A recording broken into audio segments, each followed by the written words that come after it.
Welcome to this video on indices, and we're looking in particular at index laws.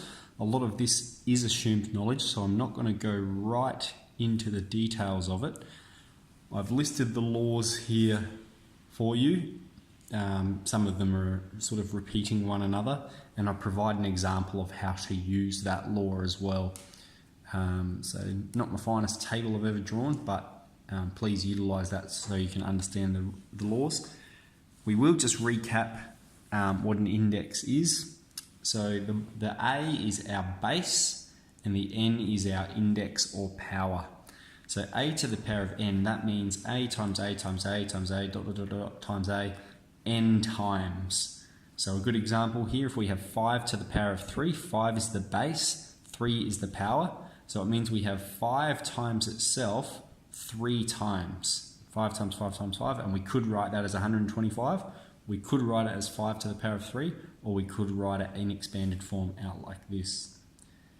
So we're going to be utilising all of these index laws. You need to pretty well know them off by heart because when you're looking at numbers and problems, you're expected to be able to utilise them. So we have here write as powers of 3. And the very first one we have is 1 on top of 3. So that is 1 on 3 to the power of 1, but we're asked to write it just as a power of 3. So I'm going to write that without the 1 involved. That is 3 to the power of minus 1. Okay, if it's at the bottom, we can bring it to the top. That's an example of this last index law here. We started here and went to here. Okay, 1. Now we should know from the 0 index law that any number to the power of 0 is 1. So this one's going to be 3 to the power of 0.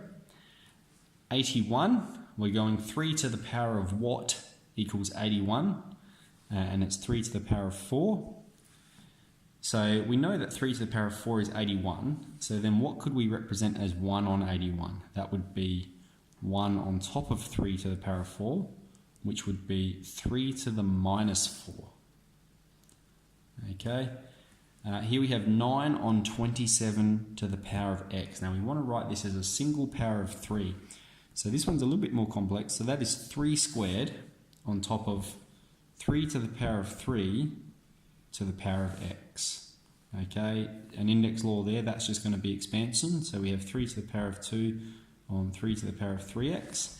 Now we have the same base at the top as we do at the bottom.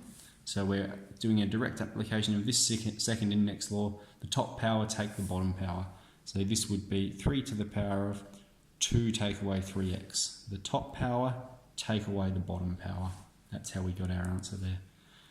Okay, might also say something like write as a non-fraction or write without fractions. So that means we need to use negative indexes. So here we have 1 on x. That by itself is 1 on x to the power of 1. So I could just write that as x to the power of minus 1.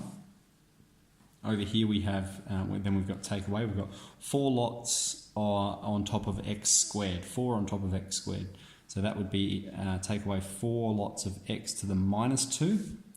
And then we've got plus 3 lots of p to the minus 3. So we can write all of those without a fraction just by expressing the index as a negative. So if we're asked to write without negative indices, all we're doing then is bringing it to the bottom or the top. Okay, so if it's a negative index at the top, it's going to go to the bottom. Now the negative index only applies to the term that is listed above. So here we have 3x to the minus 5, so that would become 3 on top of x to the power of 5. Over here, 1 on top of x to the minus 3, so that would just become plus x to the power of 3.